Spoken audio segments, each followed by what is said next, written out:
You don't talk about them. That's the first rule. The Navajo won't even say the word. They'll look away, change the subject, pretend you didn't ask. Because speaking the name draws their attention, and once they notice you, you're marked. We should have listened. We should have seen the fear in Thomas Begay's eyes when we mentioned the training location. Should have understood why he refused the assignment. Should have respected the cultural taboo instead of dismissing it as superstition. But we were Marines. Force Recon. 10 of the best operators the Corps had to offer. We'd trained in jungles, mountains, deserts, urban environments. We'd faced enemies in Afghanistan, Iraq, Syria. We thought we'd seen everything. We were wrong. September 2021. 10 of us deployed to northern Arizona for desert combat training. Off-book exercise.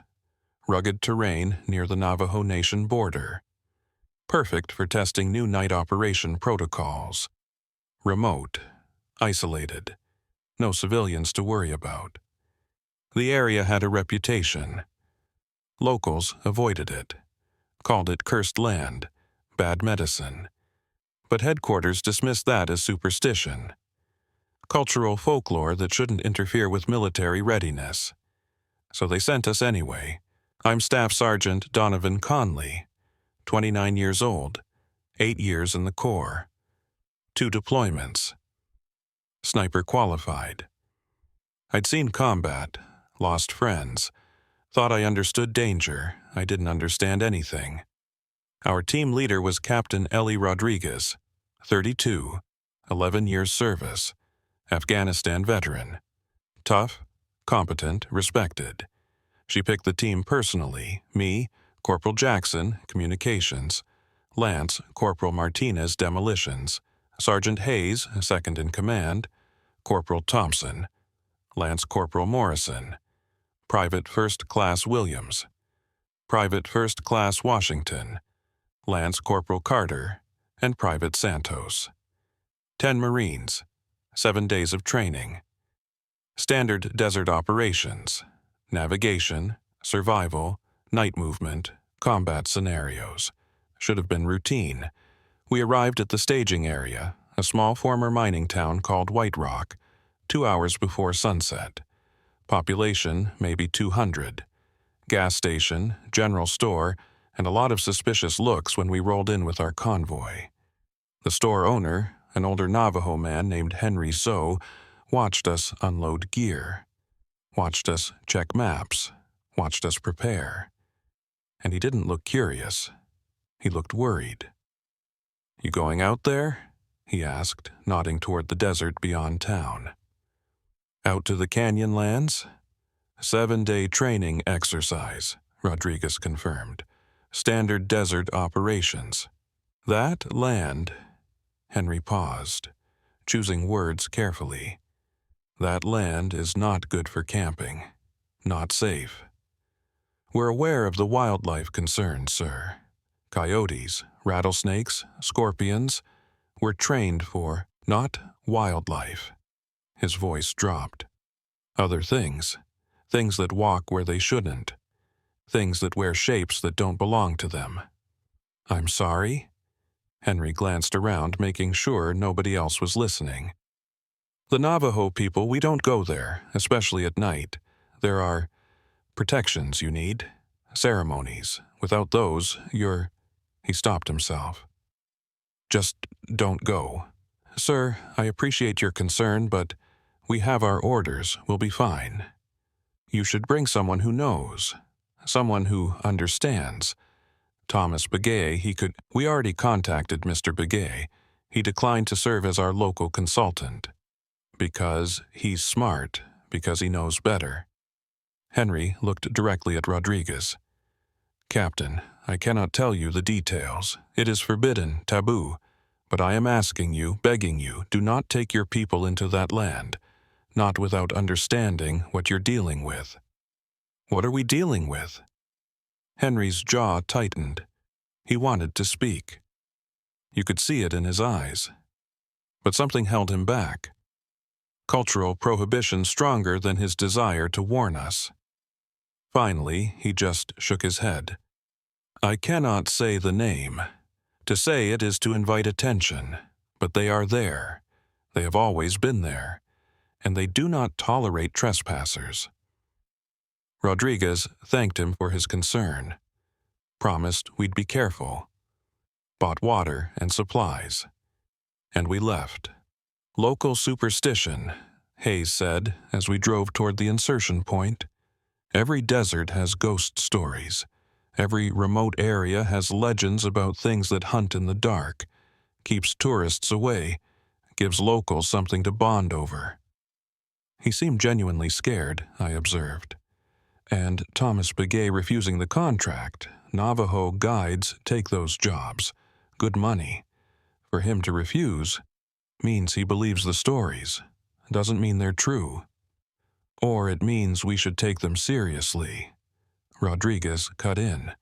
We take every threat seriously. That's why we're armed, trained, and moving in a full squad. Whatever's out there, animal, human, or imaginary, we can handle it. Stay sharp, follow protocol, and we'll be fine. We inserted at 2000 hours. Full tactical load, night vision, communications gear, 7 days of supplies. The terrain was brutal. Red rock canyons, scattered juniper and sage, ancient sandstone formations carved by wind and water. Beautiful in daylight, eerie at night. The insertion point was a shallow canyon maybe 200 meters wide, running north-south for kilometers. High walls on both sides, limited exit routes. Tactically speaking, not ideal, but perfect for training navigation through restricted terrain. Command, this is Recon 7, Jackson radioed. Insertion complete, beginning operations. Copy, Recon 7. 7-day exercise, radio check-in every 12 hours. Good hunting. We moved north in standard formation. Rodriguez on point, Hayes on rear security, me in elevated overwatch when terrain permitted. The moon was 3/4 full, providing decent visibility even without nods. 2 hours in, Morrison signaled halt. Got tracks, fresh. We gathered, human footprints, barefoot, size maybe 10 or 11, leading into the canyon ahead of us, paralleling our route. Hiker? Williams suggested. Barefoot? In this terrain? Martinez knelt beside the tracks. Whoever this is, they're either extremely experienced or extremely stupid. These rocks would shred normal feet. Single individual, Hayes assessed. Probably knows we're here. Could be local. Could be... He trailed off. Could be what? Rodriguez pressed. Nothing, just local. Probably watching us, making sure we don't disturb anything we shouldn't. We continued. The tracks stayed ahead of us, always visible, always fresh. Like whoever was making them wanted us to follow, or wanted us to know they were there. At midnight, we made camp in a sheltered alcove. Defensive position. 2-hour watch rotations. Standard security protocol. Carter and Williams took first watch. Rest of us bedded down. I had second watch with Thompson. 0-200 to 0-400. Quiet, cold, desert night temperature dropping fast. Normal sounds. Wind through the canyon. Distant coyote calls. The occasional rustle of rodents. Then, around 0330, the coyotes stopped calling. Total silence. No wind, no animals, just dead air. And in that silence, a sound, footsteps. Multiple. Moving through the canyon, coming closer. Movement, Thompson whispered, scanning with nods. Multiple contacts, 3 o'clock. I acquired the position, saw them, 3 figures, human silhouettes, walking toward our camp. Not trying to hide, not tactical, just walking. In the middle of the night. In the middle of nowhere. Challenge them, I said. Thompson stood, rifle ready. This is United States Marines. Identify yourselves. The figures stopped, maybe 40 meters out, just standing there, silent. I said, "Identify yourselves. You're approaching a military position." One of them moved, sudden, fast, dropped to all fours, and changed. I'm not talking about crouching. I'm talking about changing, body twisting, limbs elongating, head reshaping. In 3 seconds, what had been human became coyote, full-sized, real. And it vocalized, not a coyote call, but a sound I can't describe. Human voice attempting coyote sounds. Wrong. Uncanny. Horrifying. "What the hell?" Thompson's voice cracked. The other 2 figures did the same. Human 1 moment. Coyote the next. 3 coyotes where 3 humans had stood. And they started circling our position. Fast. Coordinated. Like they were testing us. Like they were deciding if we were prey. "Wake everyone," I shouted. "Contact! Contact!" The team scrambled awake. Weapons up, scanning. And they saw what we were seeing. 3 coyotes, circling, moving too intelligently, too deliberately. Rodriguez fired a warning shot. Single round into the ground between us and the nearest coyote. It should have scattered them, should have sent wildlife running. Instead, all 3 stopped. Looked at us. And one of them stood up. Not like a dog standing on hind legs. Like a human standing. 2 legs. Bipedal, but still coyote-shaped. Hybrid, wrong. And it raised 1 forelimb, now looking more like an arm, and made a gesture. Deliberate. Pointing at us. Marking us. Then they ran. Not away, around. Circling our position 3 times. Each pass closer. Each pass faster. And on the 3rd circle, they were gone. Just vanished into the darkness like they'd never been there. "Tell me someone got that on camera," Rodriguez said, her voice shaking slightly. "I got it," Jackson confirmed, checking his helmet cam. "All of it, the transformation, the circling, everything." "What were those things?" Martinez demanded. Nobody answered, because we all knew. Henry Tso had tried to warn us. Thomas Begay had refused to come with us. The Navajo people didn't speak about them for a reason. We'd just encountered skinwalkers, Yi Naldlushi, the things that walk on all fours, shapeshifters, evil witches who'd traded their humanity for dark power, and they'd marked us.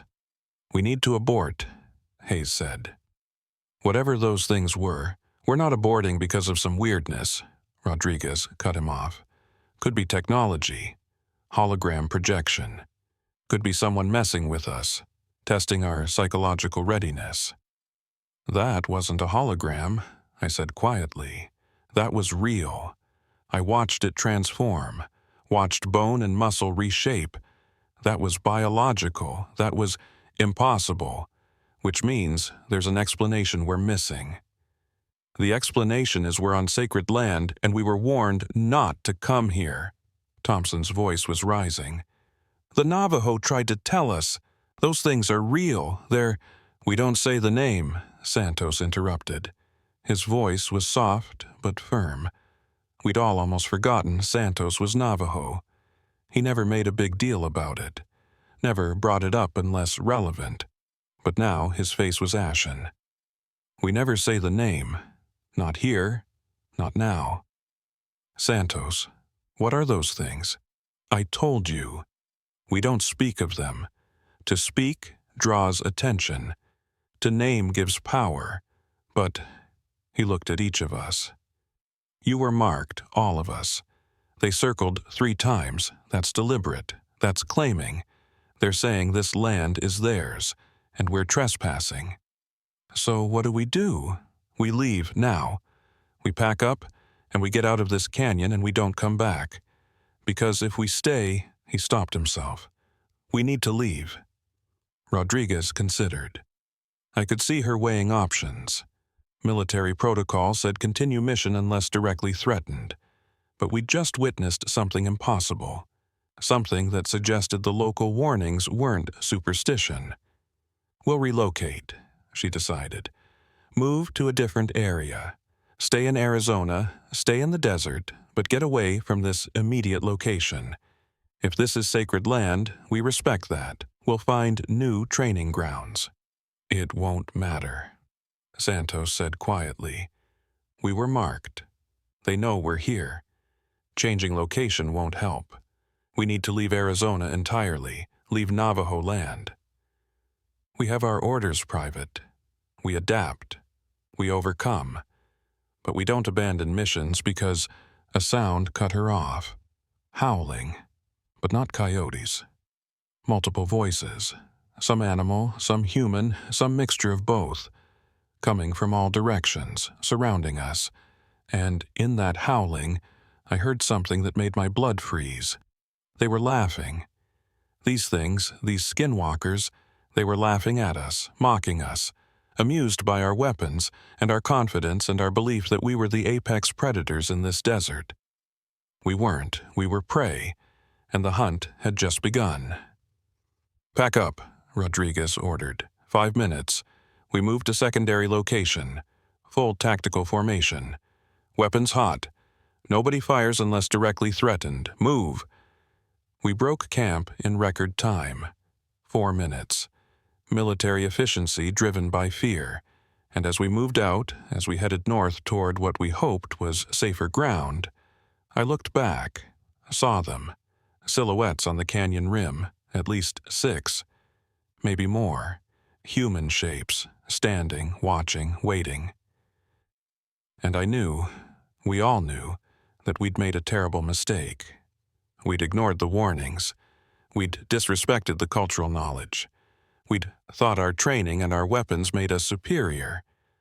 But in that desert, under that moon, surrounded by things that shouldn't exist, we were just 10 humans who'd wandered into territory that wasn't ours. 10 Marines who'd been marked by beings older and more dangerous than anything we'd trained for. The Skinwalker pack was hunting us, and we had 7 days to survive. We should have listened to Henry Tso. We should have believed Santos. We should have left when we had the chance. Now it was too late. The hunt had begun, and in this game, we weren't the hunters. We were the prey. We moved fast. Too fast for proper tactical discipline. Fear driving us. 3 clicks north, away from the marking site, trying to put distance between us and whatever those things were. But in a canyon system, distance means nothing when your hunters can become anything. 0, 40, 30. We reached a wider section of canyon, more defensible.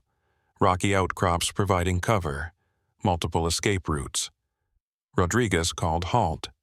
"Defensive perimeter, 50-meter spacing, overlapping fields of fire, Santos front and center." Santos approached reluctantly. The rest of us formed security while Rodriguez questioned him. "Private, I need you to brief us on what we're dealing with. Official cultural sensitivity be damned. Our lives might depend on this information." Santos looked conflicted. Years of cultural prohibition fighting against military duty. Finally, he spoke, quietly, like speaking louder might draw attention. "They are Ye Naldlushi, in your language, skinwalkers, though we do not use that term. We don't speak of them at all if we can avoid it. They are witches, evil practitioners who broke the deepest taboos. They killed family members to gain power, wore the skins of animals to transform, became something neither human nor animal, something worse than both." "Witches," Hayes repeated skeptically. "Supernatural?" "Not supernatural, just other. They exist in our world but operate by different rules. They can become any animal whose skin they've worn. Coyote, wolf, bear, cougar, owl, crow. Some say they can become insects. Some say they can become dust. How do we fight them? You don't. You avoid them. You respect the land. You follow the prohibitions. If they mark you, he swallowed. If they mark you, you need ceremony, protection, things we don't have. Things that take time and specific materials and a medicine man who knows the proper ways. There has to be a way to kill them, Martinez insisted. Everything can die. Yes, but not easily. Regular bullets might work, might not. Some say you need weapons blessed by a medicine man. Some say fire. Some say their name, their true name, their human name from before, gives power over them. But if you don't know their name, Santos shrugged helplessly. You're just prey. How many are there? I don't know. They usually work alone, solitary practitioners. But if multiple are coordinating... His face paled further. That's rare. That's bad. That suggests something bigger. Some reason they're working together. Could we be on sacred ground? Rodriguez asked. Something they're protecting. Everything is sacred to someone, but for multiple Yi Naldlushi to coordinate, that's unusual. They hate each other. Witches don't cooperate unless... He stopped. Unless what? Unless there's something here they all want. Or unless someone bound them, made them serve a purpose. There are stories about evil medicine men who controlled multiple Yi Naldlushi, used them like weapons. But those are old stories, ancient stories. Before Rodriguez could ask more, Williams called out, "Movement, multiple contacts, all sectors." We spun. Weapons up, scanning. And we saw them. 8 figures spaced evenly around our perimeter, just outside our 50-meter circle. Human shapes, standing, watching. 8, I counted. More than before. Or the same ones in different positions, Thompson suggested. They're fast enough. Santos, Rodriguez called. Are they human right now? Can we reason with them? They're never fully human. Not anymore. The transformation changes them. Even in human form, they're still other. Still witch, still predator. And no, you can't reason with them. You're trespassing, you're marked. You're prey. Nothing you say will change that. One of the figures moved, stepped forward into better visibility, and I recognized the impossible nature of what we were facing. This figure was taller, broader, different build from the others. It dropped to all fours and transformed, not coyote this time. Wolf, massive, easily 200 pounds. But the transformation was wrong, too fluid, too quick. And when it finished, the wolf stood back up. Bipedal again, half-human proportions with wolf characteristics. It threw its head back and howled. The other 7 responded, but not all in wolf form. I watched them change. 3 became coyotes. 2 became cougars. 1 became an owl, impossibly large, raptor-sized, human-proportioned, and 1 became something I couldn't identify. Humanoid, but covered in what looked like bark or rough hide. Desert creature. Ancient. They're showing us, Santos whispered, showing us what they can become. This is psychological. They're saying, we can be anything. You can't predict us. You can't prepare for us. We are Legion. We need to move, Rodriguez decided. Now. Different terrain. Get out of this canyon system. Reach higher ground where we have visibility and fewer approach routes. They'll follow, Santos warned. Then we make them pay for following. Establish ambush positions. Force them to engage on our terms. We're Marines. We know how to fight. Not this. You don't know how to fight this. But Rodriguez was already giving orders. Martinez, lay Claymore mines on our back trail. 3 positions, remote detonation. Hayes, take point. Conley, you've got rear security. Jackson, continuous communication with command. I want them to know what's happening. Santos, you stay center position. If you see something we don't understand, you speak up. Everyone else, tactical column. Move. We moved. Fast march through the canyon. Behind us, the 8 figures followed, not running, not hurrying, just walking, matching our pace, staying 50 meters back, like they had all the time in the world, like they knew how this would end. Martinez finished setting the last claymore in double time to catch up. Mine's armed. I'll blow them when they get close enough. Jackson, any response from command? Negative. Radio's acting weird. Getting interference. Sounds like... Jackson adjusted his set. Sounds like voices. Multiple voices. Overlapping. Can't make out words, but definitely voices. It's jamming the frequency. They're doing that, Santos said quietly. Ye Naud Lushi can affect technology. Radios, vehicles, cameras, anything electronic, part of their power. How is that possible? I don't know, but it's documented. Navajo police won't take certain equipment into areas where they're active. Too unreliable. We reached a junction. Canyon split 3 ways. Rodriguez studied the terrain.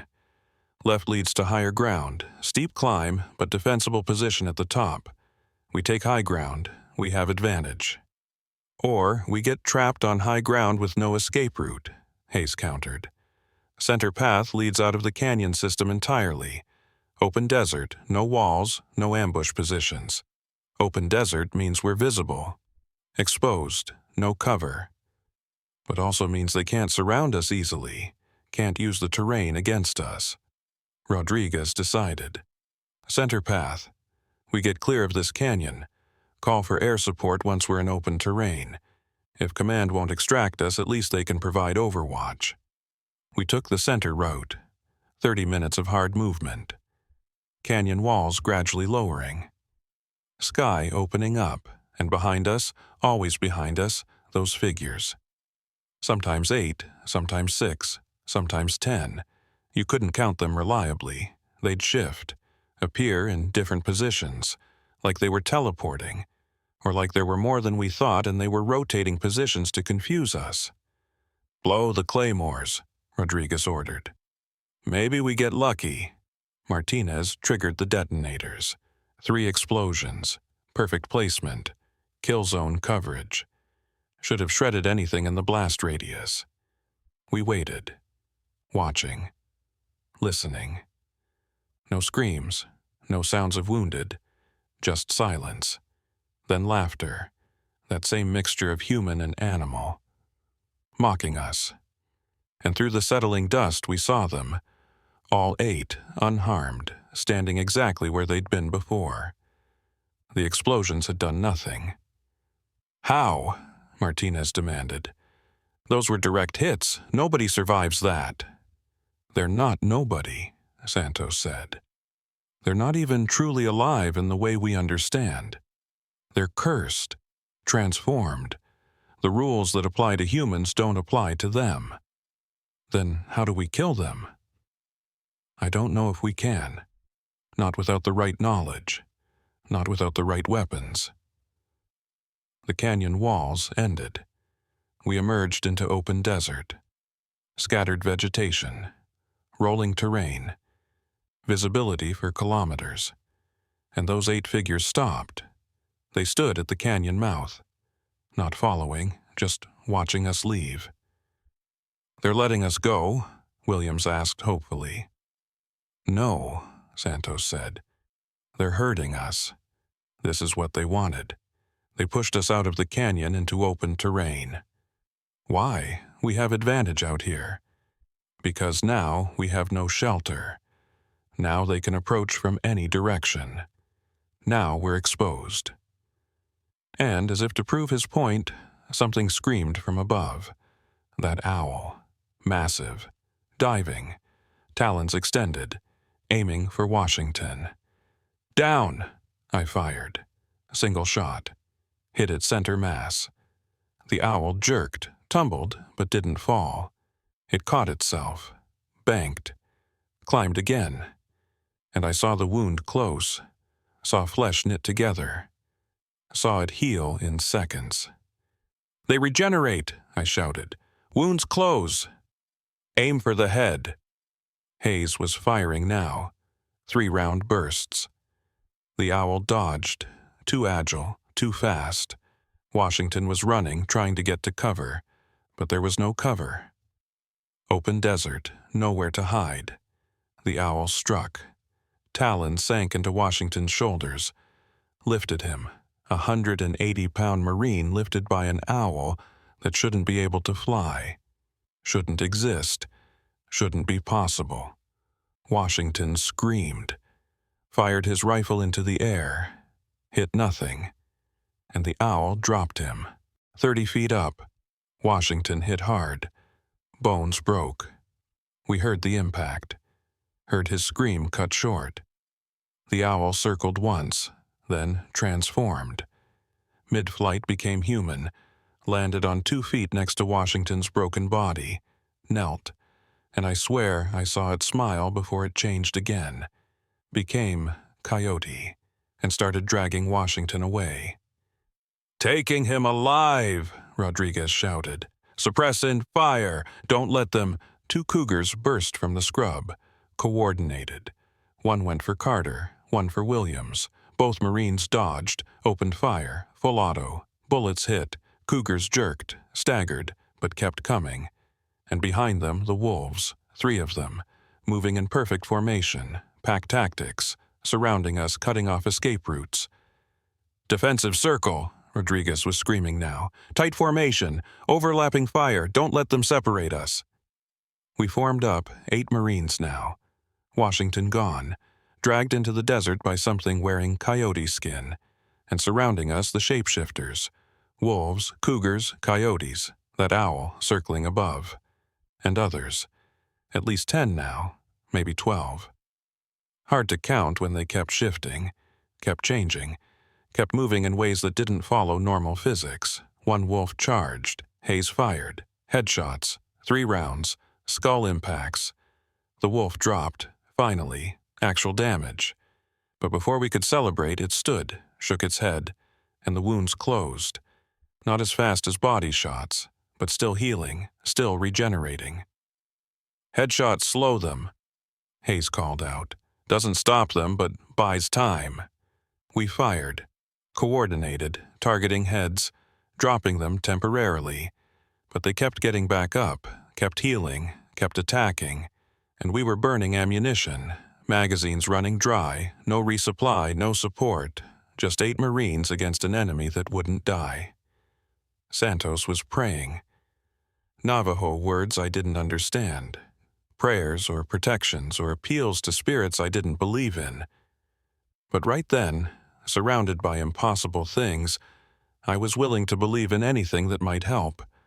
One cougar got through. Fast. Too fast. Tackled Martinez, he went down, fired point blank into its face, blew off half its skull.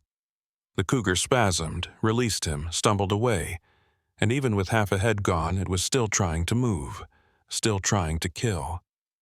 "Fire! Fire!" Martinez was screaming. Someone said fireworks. Morrison pulled thermite grenades. Military-grade incendiary. Threw one at the wounded cougar. It exploded. 1,500-degree white phosphorus. The cougar shrieked, burned, thrashed, and this time it didn't get back up. This time it stayed down, burning, dying, actually dying. "Fire kills them!" Morrison threw another grenade. Hit a wolf. Same result, screaming, burning, dying. "We're killing them!" Thompson was laughing, hysterical. "We can kill them!" But Morrison only had 4 grenades, and there were at least 10 shapeshifters. Math didn't work. We were winning battles but losing the war. The pack pulled back. 50 meters, regrouping, watching us, watching Morrison with the remaining incendiaries. They'd learned, adapted. Now they knew what could hurt them, what could kill them. and they were adjusting tactics. "We need to move," Rodriguez said. "Use the kills as psychological advantage. Make them think twice before attacking." "Where do we go?" Hayes demanded. "We're in open desert, no shelter, no backup, and we just burned 2 of their pack. They're not going to let that go." "Then we find shelter. That rock formation, 3 kilometers northeast. Natural fortress, multiple levels, defensible positions. We get there, we hold. Radio for extraction. Radios don't work, they're jamming us. Then we make them work. Santos, can these things jam signals indefinitely?" Santos looked uncertain. "I don't know. Maybe. Maybe not. But they're angry now. You killed 2. That's personal. That's revenge territory. They won't stop. They won't give up. They'll hunt us until we're all dead, or until—" A howl cut him off. All of them. All the shapeshifters. Howling together. Different voices. Different forms. But one sound. One message. "We're coming for you." And they charged. All of them. Wolves, cougars, coyotes. That owl diving from above. And new forms we hadn't seen. Snake. Massive. 10 feet long. Moving like lightning. And spider. Human-sized. 8 legs. Impossible mandibles. The skins they'd worn. The forms they'd mastered. All of them attacking at once. "Run!" Rodriguez didn't give tactical orders, just survival instinct. "Run for the rocks! Go!" We ran. Full sprint. Carrying wounded Martinez, firing behind us. Morrison threw his last 2 incendiaries. Bought us seconds. But they were coming. Fast. Faster than humans. Because they weren't human. They were predators wearing human faces. Monsters wearing animal skins. Evil witches who'd traded their souls for power. And now they wanted ours. 3 kilometers to the rock formation. 3 kilometers that might as well have been 30. Because they were behind us. Beside us, above us, and we'd only killed 2.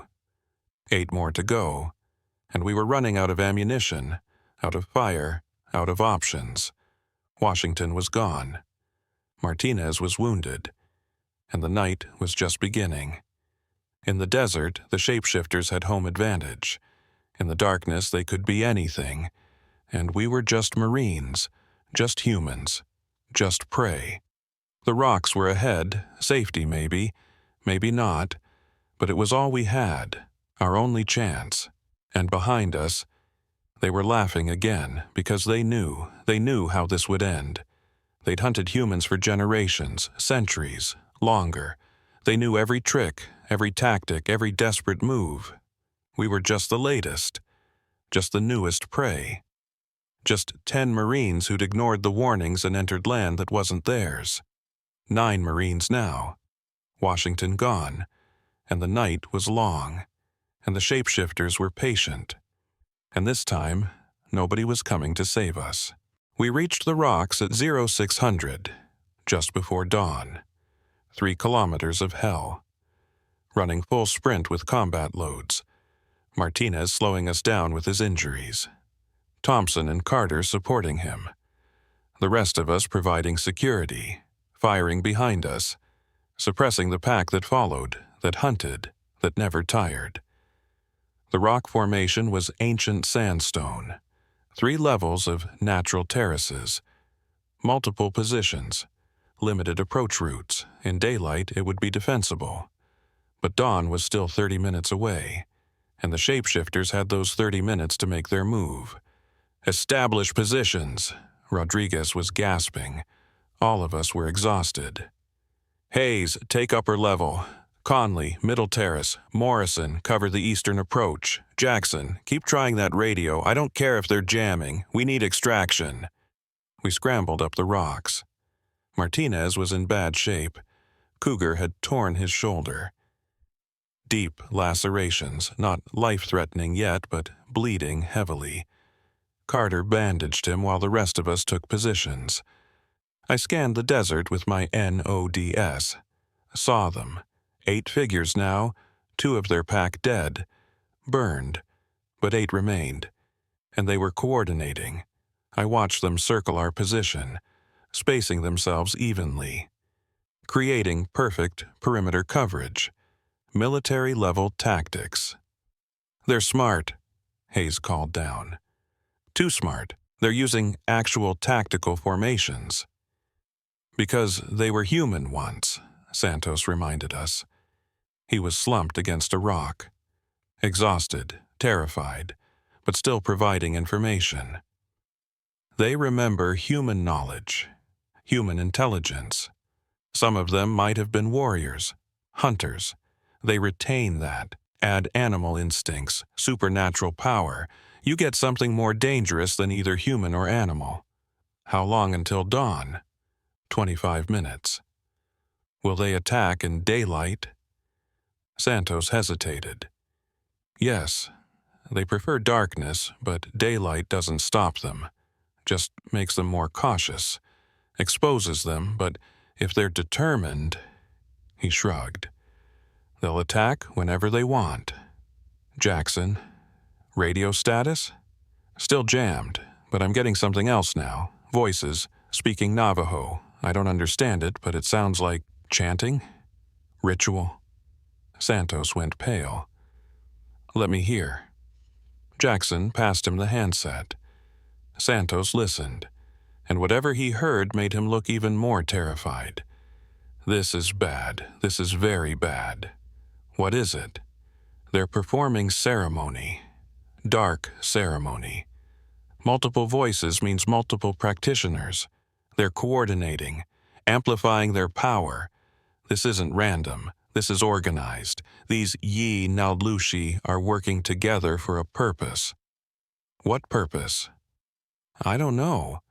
But for them to coordinate like this, to use ceremony against us, there's something about our presence here that threatens them. Something about this location." "Is this ground sacred?" "All ground is sacred. But maybe..." Santos looked around. "These rocks, this formation. I recognize the pattern. This is an ancient site. Pre-Navajo. Ancestral Puebloan. Very old. Very powerful. The kind of place where medicine men would come. For vision quests. For power. Maybe the Yi Naldlushi use this place too. Maybe we're trespassing on their ritual grounds." "So, we literally camped in their church." Martinez laughed bitterly. "Perfect." "Not church. Darker. This is where they would come to transform, to take new skins, to renew their power. By being here, we're disrupting that. We're contaminating it with our presence, our weapons, our violence." "Good," Rodriguez said flatly. "Let them be disrupted. They want this place back, they'll have to take it, and we'll make them pay for every meter." A sound stopped all conversation. Human voice, speaking English, coming from the desert below. Clear. Strong, wrong. "Marines, you are trespassing. You were warned. You ignored the warnings. Now you pay the price." We looked down. One of the figures had moved closer, standing in clear view. Human form, male, naked. But the proportions were wrong. Too tall, too thin, limbs too long. Face almost human but not quite. Uncanny Valley territory. "Who are you?" Rodriguez called down. "I was Thomas Sani, hunter, medicine man. Before I took the power, before I became more. Now I am guardian of this place, protector of the sacred grounds. And you Marines are corrupting it with your presence. We're leaving. Let us go. Let us walk away. We'll never come back." "You cannot leave. You were marked. The circle was completed 3 times. Your deaths are required. Your blood will cleanse this place. Your bodies will feed the land. This is decided. Then we fight, and more of you die. like the two we already killed. The figure, Thomasani, or whatever he'd become, tilted its head. 2 apprentices, young, weak. You burned them and think you've won. But there are 6 elders here. 6 practitioners who've worn skins for decades, centuries some. Your fire cannot kill us all, and dawn will not save you. Why tell us this? Professional courtesy. You are warriors. You deserve to understand your enemy, to know why you die. The Yi Naldlushi are not monsters. We are practitioners. We made choices, sacrifices. We gained power. And with that power comes responsibility. This land is ours to protect. You violated it, so you die. It's not personal, it's duty. Screw your duty. Hayes fired. Perfect headshot. The figure's head snapped back, it fell, and before it hit the ground it changed. Became owl. Wings spread. Caught itself. Flew away. The voice came again, now from different direction. You waste ammunition. Dawn is coming. My pack will attack before the sun rises. You will die in darkness, as is proper, as is tradition. The voice stopped. Silence.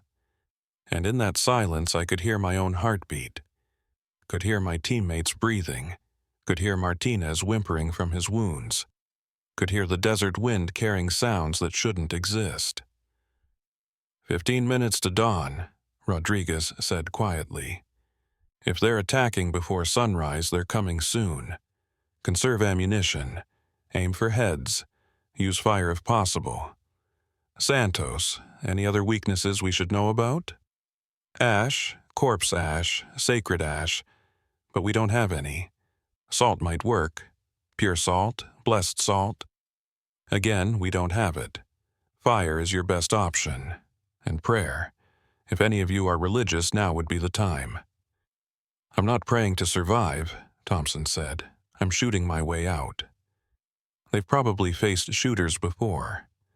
Probably faced hunters with guns. You're not the first armed humans they've encountered. But we're Marines. We're trained differently. We fight differently. And they're Yi Naldlushi. They've fought for longer than your military has existed. They've adapted to guns, to grenades, to technology. What makes you think you have an advantage? Before Thompson could answer, they attacked. Not gradually. Not with probing moves. All at once. 6 of them. Different forms. Coordinated assault. Maximum overwhelming force. Wolf from the east. Cougar from the west. Coyote pack, 3 of them, from the south. And that owl diving from above. All hitting us simultaneously. Pack tactics refined over centuries. Fighting as one organism with 6 bodies. Hayes took the owl. Rifle fire, continuous, tracking its dive. Hit it twice, slowed it, didn't stop it. The owl struck the upper terrace. Talons grabbed Hayes, lifted him. He fired point blank into its body. It shrieked, dropped him. He fell 10 feet, landed hard. And the owl transformed, became that humanoid thing, landed on top of him, grabbed his head and twisted, sharp, efficient. Hayes went limp. No! Rodriguez was firing. Hit the creature, multiple hits. It jerked, staggered, but didn't fall. Just stood, looked at her, and jumped. 15-foot vertical leap. Impossible physics. It cleared the distance. Landed on the middle terrace. 3 meters from Rodriguez. She emptied her magazine into it. Center mass, headshots. The thing tanked them all. Wounds healing as fast as she made them. And when her rifle clicked empty, it smiled. Actually smiled. Human teeth in an almost human face. Then it charged. Carter intercepted.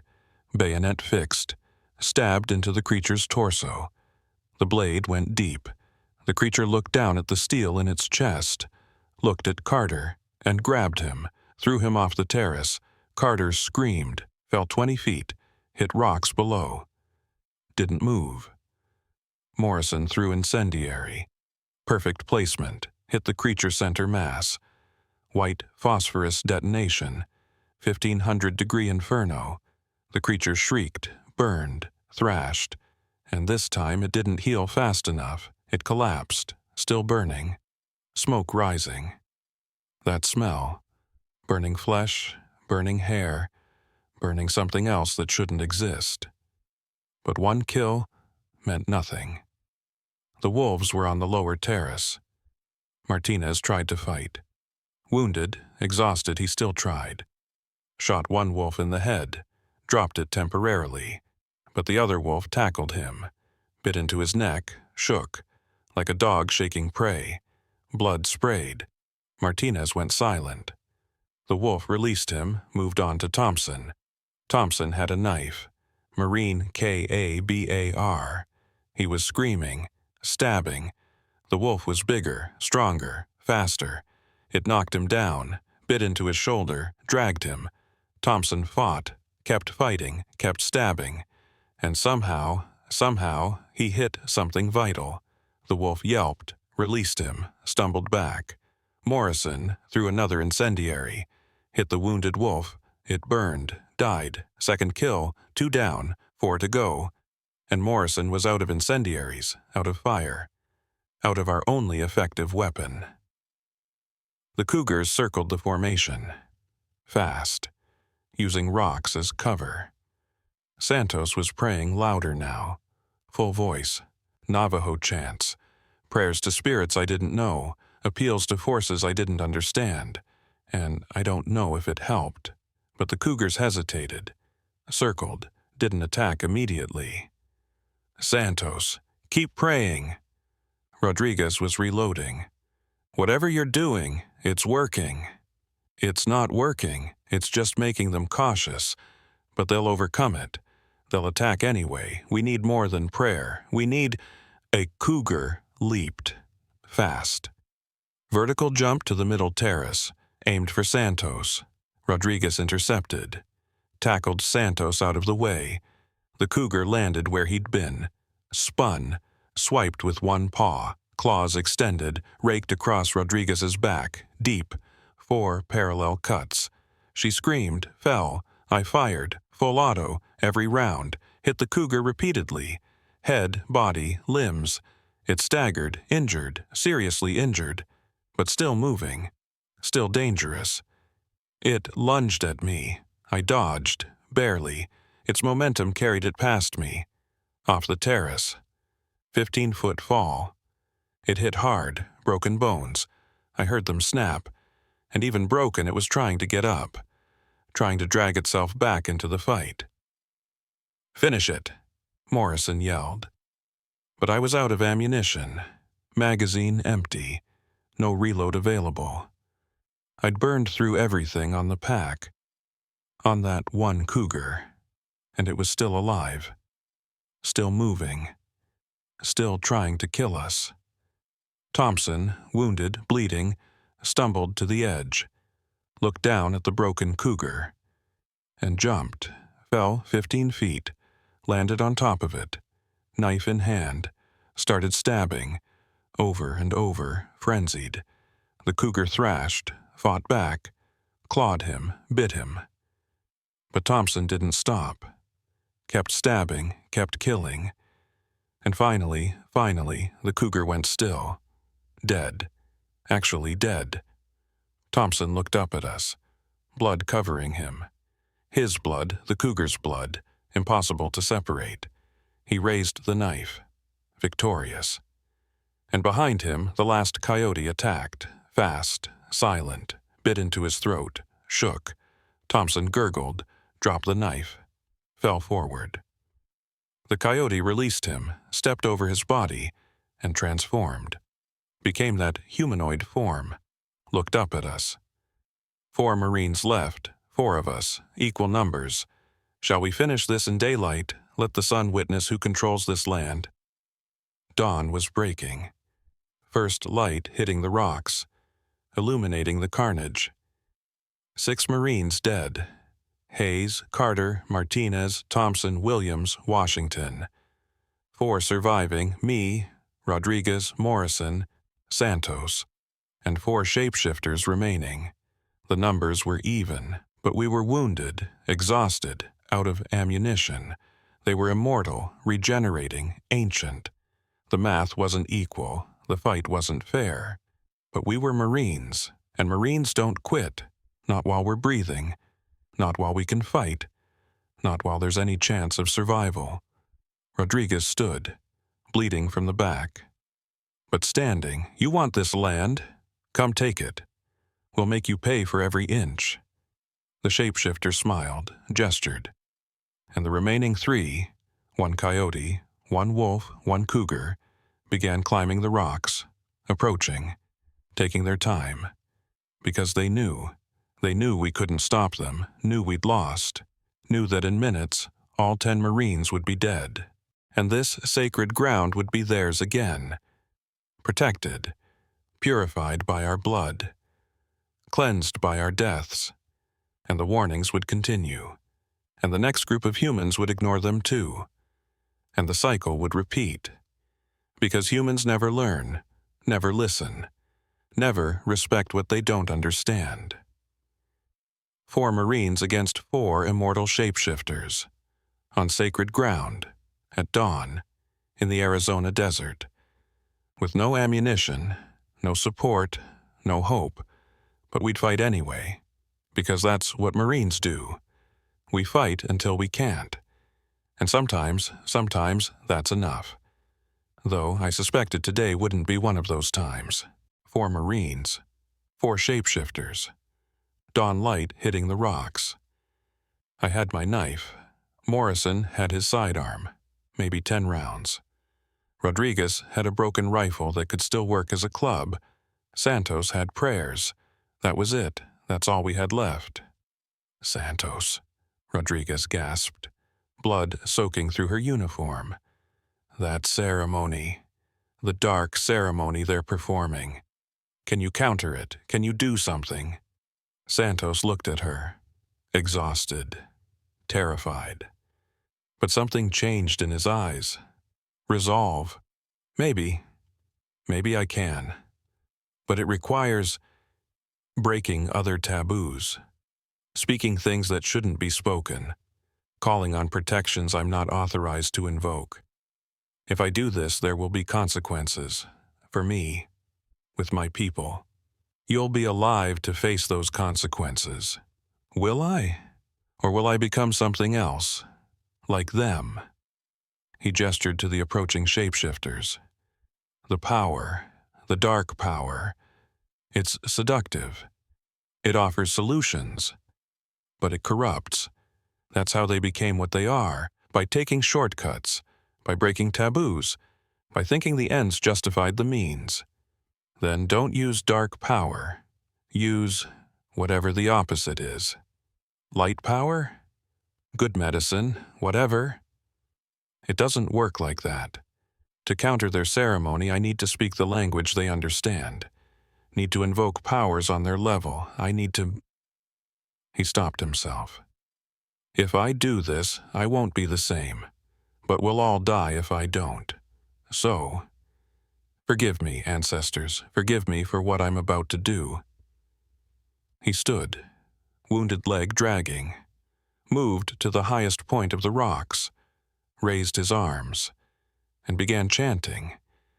Not the prayers he'd done before, different. Older, words that felt heavy, that made the air vibrate, that made my teeth hurt. The shapeshifters stopped, all 4. Looked up at Santos, and for the first time I saw something that might have been concern on their faces. Fear, even. Stop! The humanoid, Thomas Sani, commanded. You don't know what you're invoking. You're not trained. You could destroy yourself. Destroy all of us. Santos kept chanting. Louder, and I felt it. Something shifting. The desert responded. Wind picked up. Dust devils formed. The rocks vibrated slightly, and the air got thick, oppressive, like reality was bending, like the barrier between natural and supernatural was thinning. "He's calling the old ones," the coyote spoke, human voice from animal throat.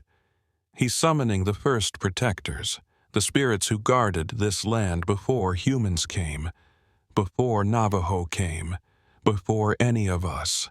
This is forbidden. This is beyond forbidden." "Then stop me!" Santos shouted, never breaking his chant. "Kill me before I complete the invocation, but you'll have to get through my friends first." The shapeshifters charged, all four, simultaneous, last desperate attack.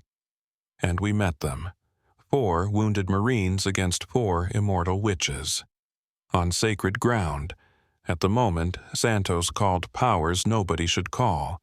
Morrison fired, every round, hit the wolf 3 times in the head, dropped it, grabbed his knife. The cougar leaped at him. He sidestepped. Veteran instinct. Stabbed up into its belly, the cougar shrieked, twisted, knocked Morrison down. They rolled, fighting, biting, stabbing, blood everywhere. I couldn't tell who was winning.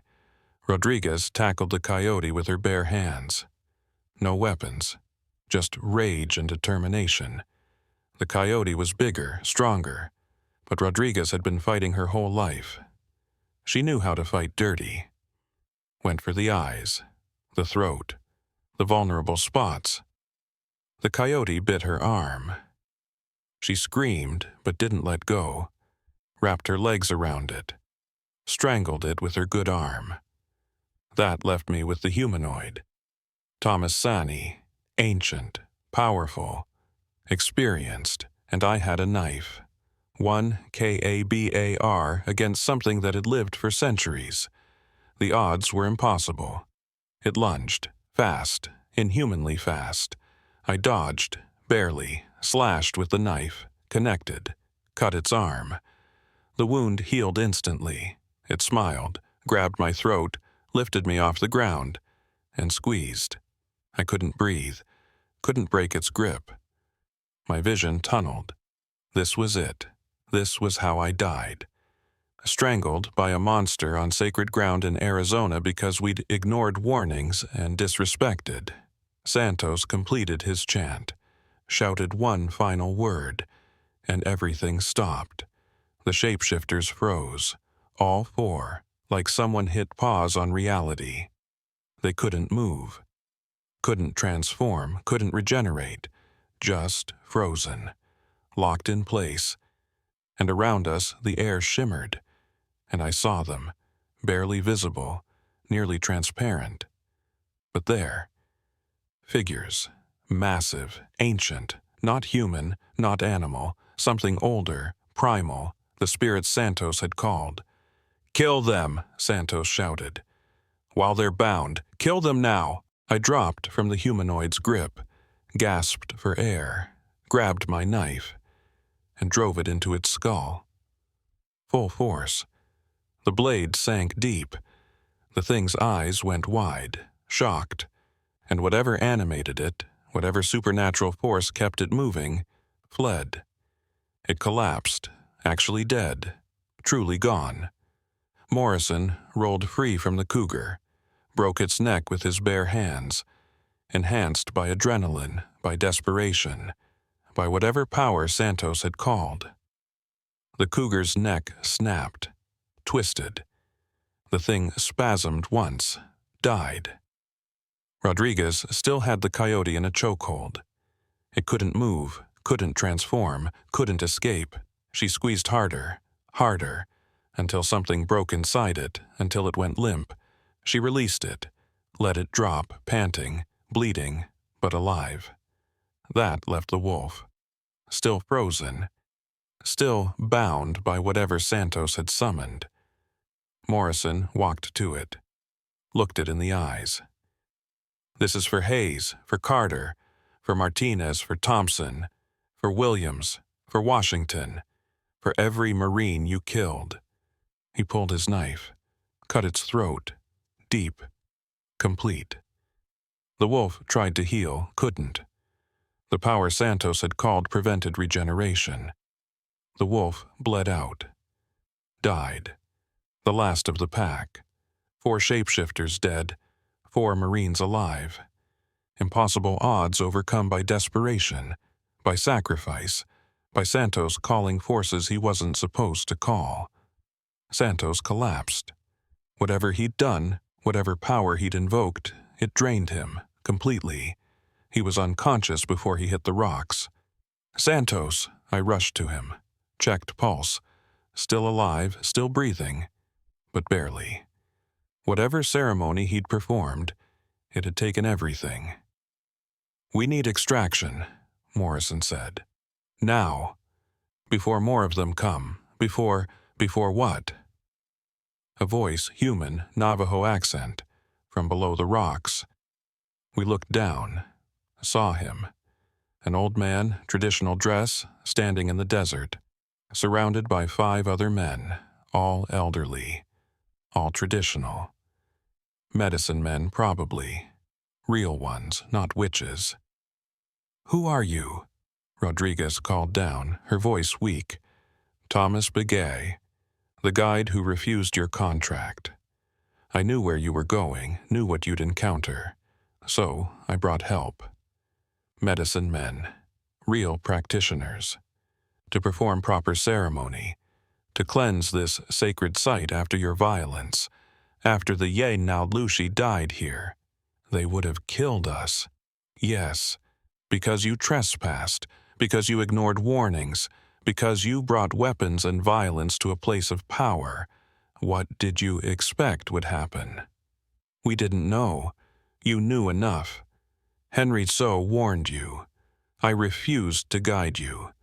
The Navajo community tried to keep you away, but you came anyway, because you thought your training, your weapons, your military power made you superior, made you safe. Did it?" Rodriguez looked at our dead. 6 Marines scattered across the rocks. Killed by things that shouldn't exist. Killed because we'd been arrogant. Because we'd dismissed indigenous knowledge as superstition. No, it didn't. Your friend, Santos, he saved you. He called the ancient protectors. Broke many taboos to do it. Violated sacred rules. He will face consequences for this. With our community. With the spirits. What he did was necessary but forbidden. Do you understand the sacrifice he made? He saved our lives. He destroyed his own. He can never return to the Navajo way now. He invoked powers meant only for the most skilled medicine men, powers that require years of training, of preparation, of purification. He took shortcuts, like the Ye Naudlushi did. He won't become one of them. His intent was pure. But he's cursed now, marked, forever changed. I looked at Santos. Unconscious, barely breathing. He'd known. He'd known the price and paid it anyway. To save us. To give us a chance. Will he survive? Physically? Yes. Spiritually? Thomas shook his head. That is uncertain. We will perform ceremony, try to cleanse him, try to restore balance. But what he did, there may be no returning from that. A sound cut through the dawn. Mechanical. Helicopter rotors. We looked up. Black Hawk. Coming fast. Military markings. "Your people are coming," Thomas said. "They will take you away. They will write reports that erase what really happened.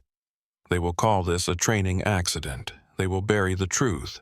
And next year, or 5 years from now, they will send more Marines, more soldiers, and the cycle will repeat, because your people never learn." The helicopter circled. Saw us. Began descent, and Thomas Begay and the other medicine men simply walked away. Disappeared into the desert like they'd never been there. And maybe they hadn't. Maybe they were spirits too, Or maybe they were just old men who understood this land better than we ever would. The helicopter landed. Medics rushed out, treated Rodriguez, treated Morrison, treated Santos, recovered our dead, recovered the shapeshifter bodies, what was left of them anyway, and flew us out, away from the rocks, away from the sacred ground, away from the worst 72 hours of our lives. The debriefing took 3 days.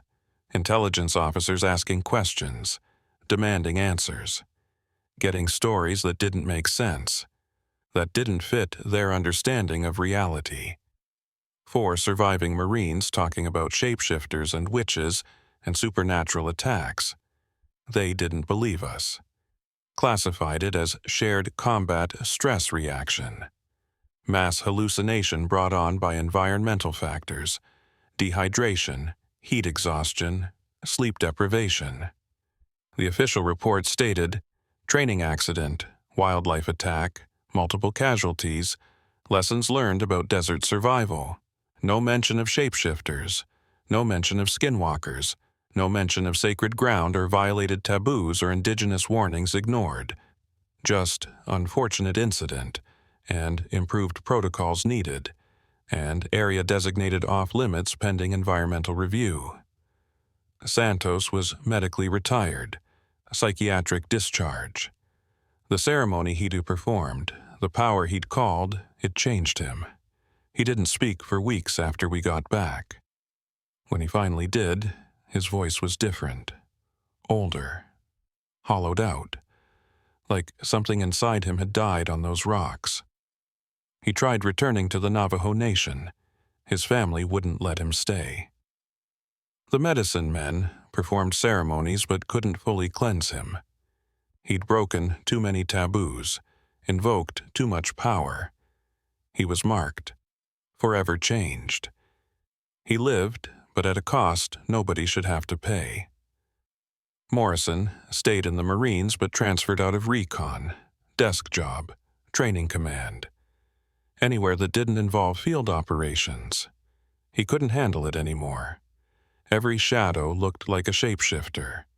Every animal sound made him reach for weapons he no longer carried. He survived, but wasn't living.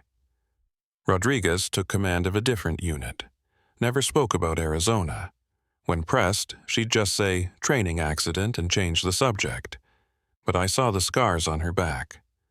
4 parallel lines where the cougar had clawed her. They never fully healed, never faded. Permanent reminder of the night we fought monsters and barely survived. I left the Marines, honorable discharge. Used my GI Bill to study anthropology, specifically indigenous cultures. Specifically Navajo beliefs and traditions.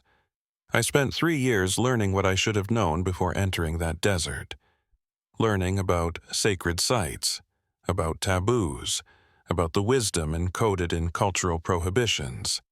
And I learned about the Skinwalkers, the real history, the cultural context, the fact that for Navajo people, these aren't entertainment, aren't stories for campfire scares. They're real threats, real evil, real practitioners of dark magic who've broken fundamental taboos and become something other than human. Speaking their name is dangerous. Drawing attention to them is dangerous. Even thinking about them too much is dangerous. The culture has these prohibitions for reasons proven by centuries of experience, reasons we ignored because we thought we knew better. I returned to Arizona 5 years after the incident. Not to the rocks, never to the rocks, but to White Rock. Found Henry So's store still operating. He recognized me immediately. The Marine who survived, he said. Simply. No surprise, like he'd known I'd return. I wanted to thank you. You tried to warn us. I did. You didn't listen. I'm listening now. I've spent 5 years studying, learning, trying to understand. And do you understand?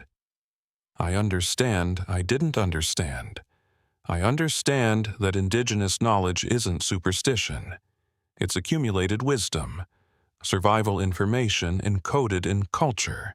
I understand that places have power, and breaking their rules has consequences." Henry nodded.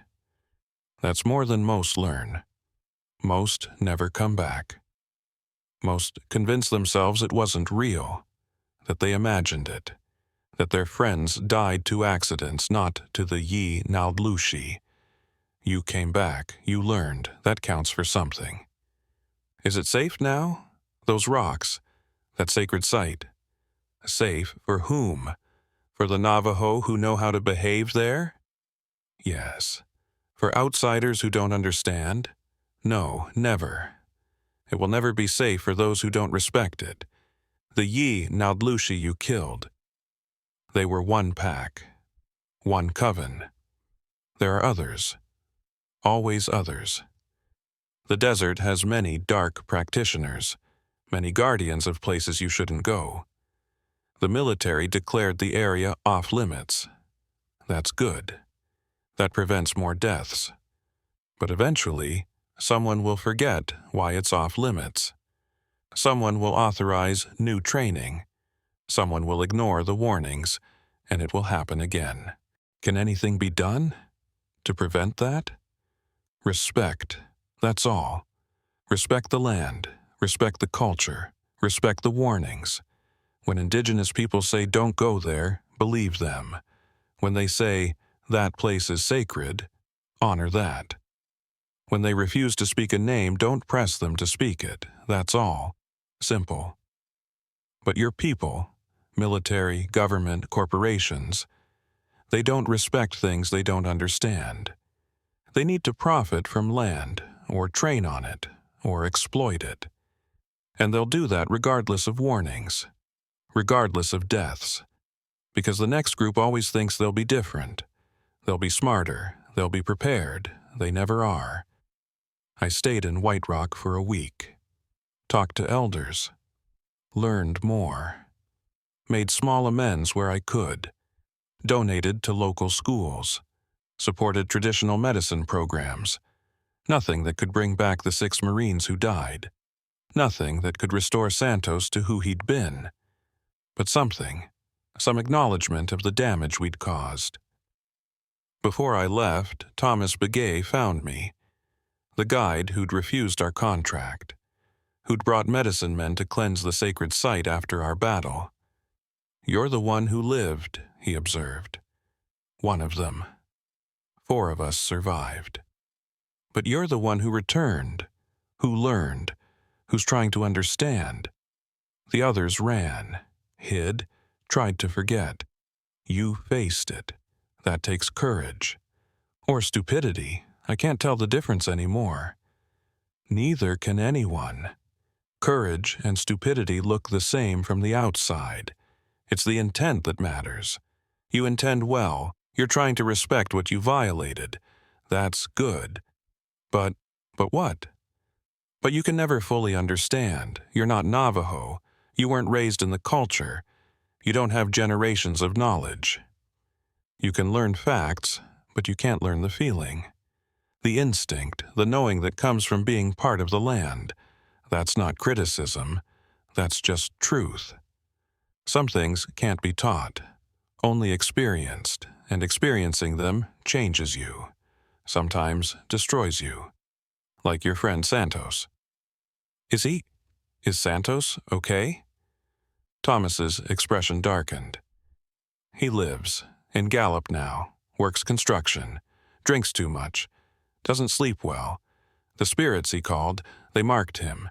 He can see things now, things he shouldn't see, dead things, angry things, the world between worlds. It's driving him mad, slowly. The medicine men tried to help, but the damage is permanent. He sacrificed himself to save you, all of you. Remember that, honor that. Live well because he gave up living well so you could live at all. I think about that often. About Santos paying the price for our ignorance. About 6 Marines dying because we didn't listen. About Thomas Sani and the other shapeshifters. Yes, they were evil. Yes, they killed people. But they were also guardians of sacred space. Protectors operating by rules we didn't understand. The military still avoids northern Arizona. The area remains off-limits.